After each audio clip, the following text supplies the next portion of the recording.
badan gemeter seluruh badan, sampai sekarang belum bisa makan aja saya udah nggak jelas.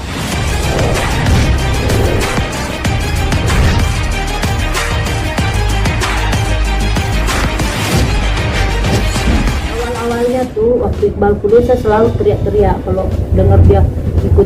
Saya kan nggak pernah tahu ini anak saya ikut demo. Pas saya lihat di TV ada anak saya jadi orasi, ada anak saya masuk di Metro TV wawancara soal itu.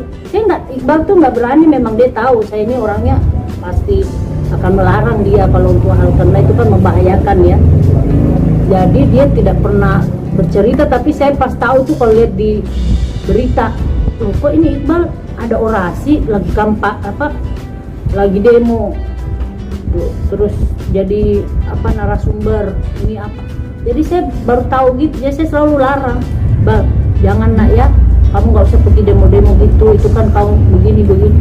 Dia diam-diam aja ketawain saya. Contohnya anak saya jadi ketua BEM, saya juga nggak tahu, dia juga nggak bilang saya ketua BEM. Dia jadi ketua BEM, saya taunya dari temennya. Bunda udah tahu ya Iqbal tuh jadi ketua BEM loh. Apa itu BEM? Badan Eksekutif Mahasiswa. Oh, saya nggak tahu. Itu karena Iqbal tahu ini kalau yang mengarah-ngarah begitu pasti saya tidak setuju. Tapi lama-lama ya mau saya bagaimana, karena saya punya kegiatan di luar. Iqbal itu aktivis dari sejak dia mulai kuliah. Jadi dia itu ambil S1 kan di Al-Azhar, dia jadi ketua BEM. Jadi ketua BEM, tahu dong kalau ketua BEM kayak apa, ya kan? Dia setiap ada demo dia terdepan gitu. Tapi ya saya nggak bisa melarang anak saya ya, dia orangnya memang benar-benar aktivis. Nah sekarang Iqbal itu di LBH, dia kan udah selesai S1, udah jadi pengacara. Terus sudah jadi pengacara, terus dia pengen di LBH. Saya bilang, kenapa kok di LBH, apa alasanmu mau harus di LBH? Kata dia, Bunda, kalau di LBH itu saya bisa punya jam terbang banyak, kemudian saya bisa menolong orang-orang yang mengalami keadaan hukum yang tidak ada yang bisa membela, kata dia. Orang-orang di sana kan banyak yang kena kasus hukum tapi tidak punya kemampuan gitu. Saya kenapa sedih, karena saya ingat bagaimana saya juga kan orang yang berusaha untuk mencari keadilan untuk anak saya dan diri saya, karena saya tidak punya kekuatan hukum apapun. Jadi saya makanya ingat anak saya memilih untuk bergabung di LBH itu semata-mata memang untuk mau membela rakyat kecil gitu. Jadi ketika anak saya pun jadi aktivis, saya nggak pernah melarang. Saya justru sebagai seorang ibu, kalau memang dia untuk memperjuangkan untuk orang kecil, ya kenapa tidak gitu, karena saya juga mengalami hal yang sama dan anak saya sudah membela beberapa kasus di sana. Itu udah ada yang orang dirampas tanahnya, udah alhamdulillah bisa dimenangkan nama Iqbal, sampai orang-orang itu bersyukur.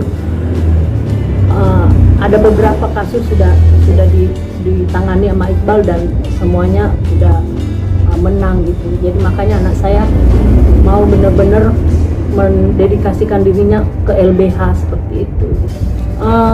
Sebenarnya sih ini buat saya sangat memprihatinkan ya, karena namanya saya sebagai seorang ibu dan Iqbal itu anak saya satu-satunya laki-laki ya.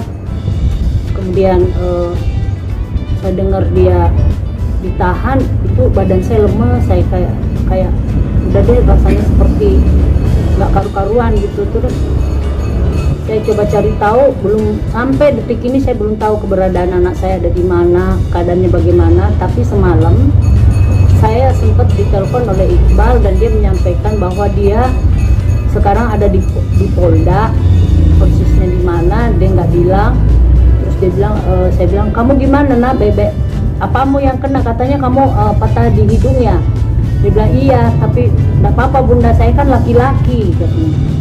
Saya laki-laki, nggak usah Bunda, ini namanya laki-laki ya, saya harus kuat katanya gitu. Tapi ya begitulah, saya tetap sampai sekarang saya khawatir dan belum bisa tenang dengan keadaan saat ini. Pagi-pagi itu saya lihat dia sibuk kayak.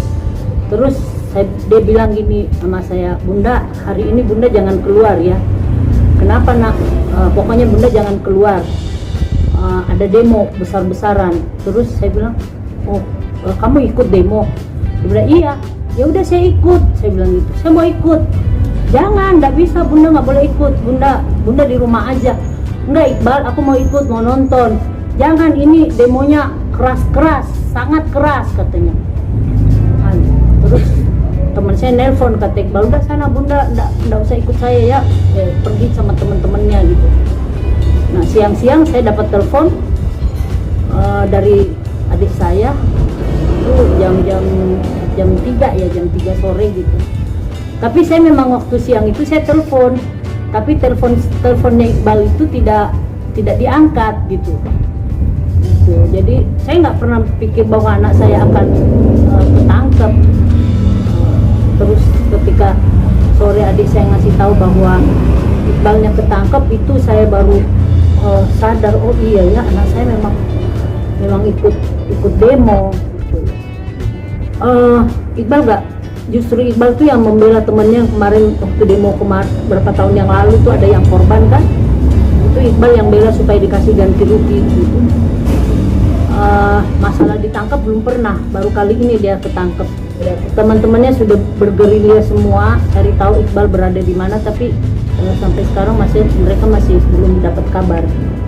Belum, saya ini kan mau ke Polda Metro, tapi kata teman-teman, tante jangan turun dulu, takutnya rame.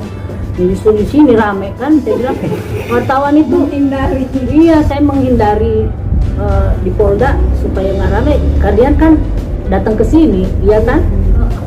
Belum, saya nggak tahu nih rumah sakit mana. Saya juga nggak tahu di mana di Poldanya, belum tahu saya. Saya belum tahu keadaan anak saya bagaimana. Cuma dia sendiri bilang tadi malam, saya patahnya di hidung bunda. Gimana kamu nak? Gimana keadaanmu? Iya di hidung. Udah, saya laki-laki katanya. Itu jam berapa? Malam itu jam berapa ya? Sekitar jam 9 kali. Iqbal itu kan anaknya kan memang super sibuk dan temen-temennya banyak.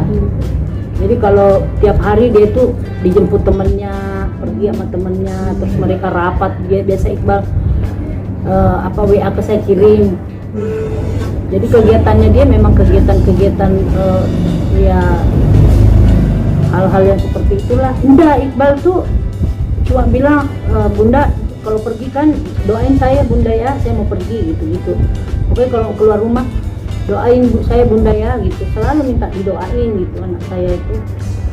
Jadi ya dia kan anaknya anteng ya, jadi saya tuh tahu anak saya bukan bandel apa, dia memang seorang aktivis yang kegiatannya itu ya kalau bukan dia bedah buku, dia pergi jadi narasumber atau kayak kemarin anak saya juga gabung dengan anunya Ashar ya. Itu kemarin juga ada polisi datang di sini 7 orang mau nangkep anak saya. Terus Iqbal bilang gini, mana surat tugas kalian mau nangkep saya katanya. Nggak bisa nunjukin surat tugas. Dia bilang anak saya terlibat narkoba. Iqbalnya mau digeledah kamarnya kan, terus telepon saya. Iqbal didatengin polisi. Saya datang, terus Iqbalnya udah usir ke polisi. Nggak ada surat tugas mau nangkep anak saya. Belum lah, nggak bisa tidur lah, namanya anak kita satu-satunya anak pertama lagi kan. Saya khawatir banget, tapi ya begitu mau bagaimana, saya cuma nunggu aja nih. Saya juga nggak paham yang namanya aktivis begitu. Jadi anak laki pasti dong iya, pasti saya datang lapor kehilangan anak kan. Kalau dalam ini kan udah kemarin sore ya, belum 1 kali 24 jam. Kalau temennya nggak ngabarin saya sampai hari ini di mana keberadaan Iqbal, saya akan ke Polda. Saya akan ke Polda buat laporan kehilangan anak. Itu kan malam ini apa besok? Ya nggak tahu apakah malam ini apakah besok.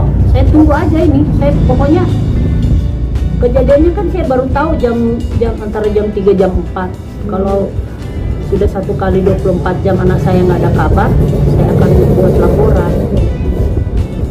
Karena sampai sekarang saya nggak tenang, nggak nyaman, saya nggak bisa tidur. Kan? Namanya kalau kita dalam keadaan khawatir seperti ini kan nggak nyaman gitu, nggak, badan gemeter seluruh badan, sampai sekarang belum bisa makan aja saya udah nggak jelas. Ya Allah, khawatir banget namanya ibu, khawatir banget lah. Kalian juga kan punya ibu, kalau kalian juga kenapa ibu kalian pasti khawatir. Dan anak saya itu memang untungnya dia selalu